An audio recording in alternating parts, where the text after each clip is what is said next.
Hello, मैं आपके लिए लेकर आया रिबॉर्न विद सुप्रीम डेंटियन का एक और नया एपिसोड शुरू करने से पहले मैं आपको एक बात बताना चाहता हूँ। सब्सक्राइबर्स पूरे करने के लिए आपका बहुत बहुत बहुत शुक्रिया। मैं इसका बहुत ही आभारी हूँ। और अभी अगला टारगेट है 200 सब्सक्राइबर्स, तो जल्द से जल्द 200 सब्सक्राइबर्स को कर दीजिएगा। शुक्रिया। चलो शुरू करते हैं। एपिसोड की शुरुआत में किंशुक 14 सन ऑफ गॉड से कहता है कि तुम यहाँ पर आकर जोर जोर से चिल्लाने लगे और यहाँ पर बहुत सारा ध्वनि प्रदूषण कर दिया, और तो और तुम मेरे लिटिल फीमेल ड्यूमन के साथ भी लड़ाई करने लगे। यह सुनकर बाई भी काफ़ी चौंक जाती है और अपने हाथ में रखे हुए इस फल को फेंकते हुए नीचे बैठ जाती है और रोते हुए कहती है कि हाँ, इसने मेरे साथ लड़ाई कर दी और देखो मैं बहुत ही सर दर्द से गुजर रही हूँ, मेरे चेस्ट में भी पेन हो रहा है। ऐसा नाटक करने लगती है। फिर कहती है कि देखो मेरे पैर में भी दर्द होने लगता है, मुझे मेरे पूरे शरीर में दर्द महसूस हो रहा है, और वो रोने लगती है। ये सब देखकर 14 सन ऑफ गॉड अपने मन में कहता है कि ये कितनी अच्छी एक्टिंग कर रही है।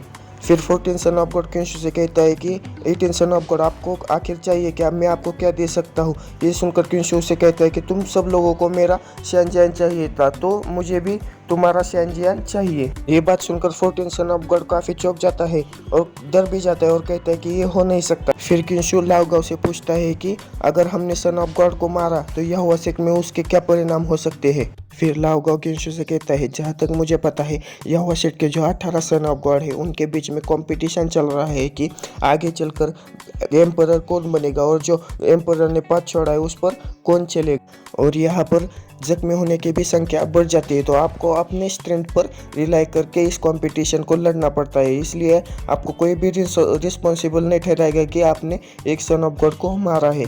ये बात सुनकर 14 सन ऑफ गॉड काफ़ी डर जाता है। फिर किंशु डरावना सा लुक देते हुए आगे बढ़ने लगता है और कहता है कि तो ठीक है, आज मैं 18 सन ऑफ गॉड में से एक को मार दूंगा। ये सुनकर 14 सन ऑफ गॉड उससे कहता है किंशु तुम्हारी हिम्मत कैसे हुई, जो राइवली है एम्परर और सन के बीच में वो किलिंग तक नहीं है, ये किलिंग से बहुत दूर है, और हर एक सन ऑफ गॉड के पीछे उसकी स्ट्रॉन्ग सपोर्ट है और फैमिली भी उसके सपोर्ट में है। और अगर तुमने मुझे यहाँ पर मारने की कोशिश भी की तो बाकी सन ऑफ गॉड की आंखों में तुम एक कांटा लगोगे, और जो मेरे पीछे स्ट्रॉन्ग आदमी है वो तुम्हें कभी भी आगे जाने नहीं देगा। ये बात सुनकर किंशु 14 सन ऑफ गॉड से कहता है कि अच्छा, तुम्हारे पीछे कोई स्ट्रॉन्ग आदमी है, तुम्हें क्या लगता है मेरे पीछे कोई भी नहीं है।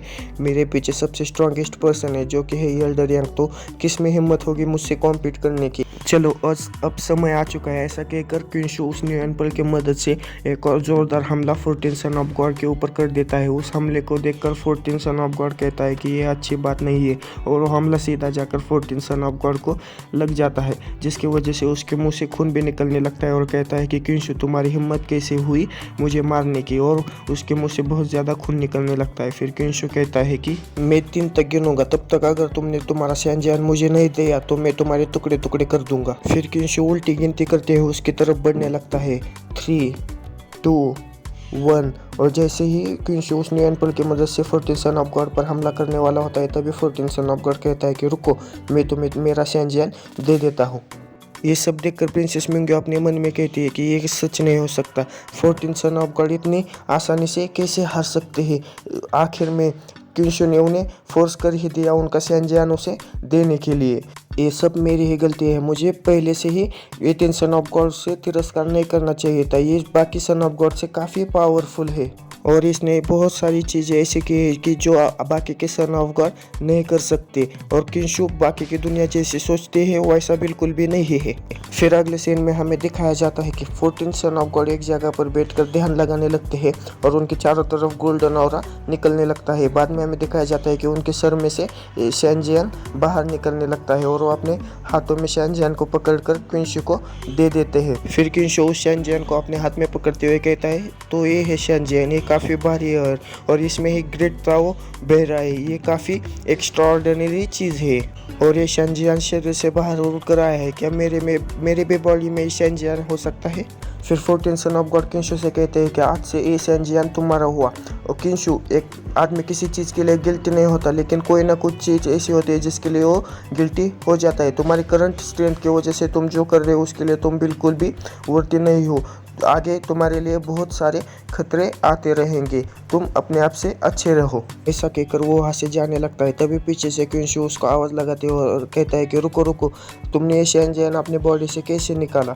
ये सुनकर 14 सन ऑफ गॉड क्विंशु से कहता है कि शेंजियान एक सिंबल है आइडेंटिटी करने का हर एक सन ऑफ गॉड की, और शेंजियान के बीच में और सन ऑफ गॉड के बीच में एक स्पेशल फीलिंग होती है। नो मैटर तुम कितनी भी दूर हो, तुम उसके होने का एहसास कर सकते हो। तुम अपने दिल से उसे महसूस करने की कोशिश करो। ये सब सुनकर क्विंशु अपने मन में कहता है कि क्या मैं उसे महसूस कर सकता हूँ चाहे मैं कितना भी दूर हूँ, लेकिन इस समय मैं उसे महसूस क्यों नहीं कर पा रहा हूँ। आखिर मेरा शेंजियान कहाँ पर है।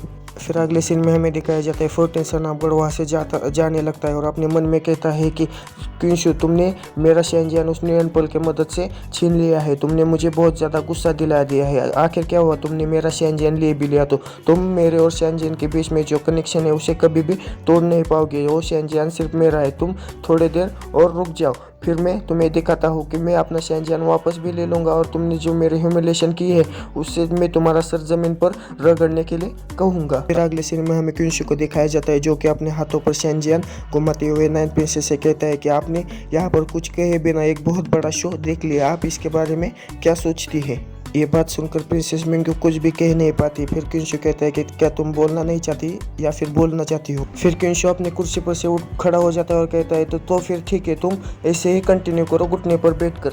ये सुनकर प्रिंसेस मिंग्यू बहुत घबराती हुई कहती है कि मैं गलत थी। फिर क्विंशु कान पर हाथ रखते हुए कहता है कि क्या कहा, मैंने कुछ सुना नहीं। बस दोस्तों इस वीडियो में इतना ही। अगर आपको वीडियो देखकर अच्छा लगा हो तो चैनल को सब्सक्राइब और वीडियो को लाइक जरूर कर देना, और हमारा 200 सब्सक्राइबर्स का टारगेट जल्द से जल्द पूरा कर दो। अगर आपको वीडियो देखकर अच्छा नहीं लगा हो तो कमेंट करके ज़रूर बता देना। शुक्रिया।